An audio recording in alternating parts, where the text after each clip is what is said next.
Hello बच्चों, आइए प्रश्न समझते हैं। हमारा प्रश्न है, एंजाइम बहुलक होता है। पहला विकल्प है 6 कार्बन का, दूसरा अमीनो अम्ल का, तीसरा वसा अम्लों का तथा चौथा विकल्प है अकार्बनिक फॉस्फेट का।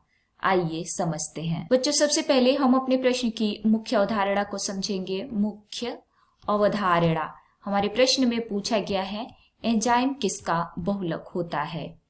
आइए लिखते हैं एंजाइम।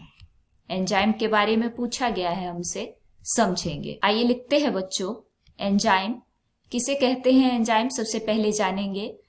बच्चों, एंजाइम एक जैव उत्प्रेरक होते हैं। जैव उत्प्रेरक जो जैव रासायनिक अभिक्रिया के दर को बढ़ाते हैं और ये प्रोटीन प्रकृति के होते हैं। प्रोटीन प्रकृति। बच्चों, चूंकि एंजाइम प्रोटीन प्रकृति के होते हैं, इसलिए हम प्रोटीन के बारे में समझते हैं। तो प्रोटीन विषम प्रकार के अमीनो अम्ल के बहुलक होते हैं। जो प्रोटीन होते हैं वो विषम प्रकार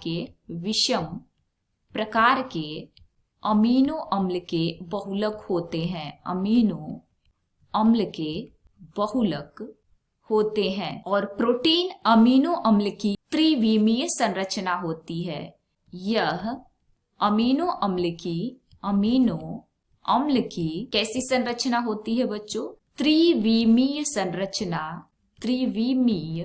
संरचना होती है। चूंकि एंजाइम भी प्रोटीन के बने होते हैं, इसलिए हम कह सकते हैं कि एंजाइम भी अमीनो अम्ल के बहुलक होते हैं।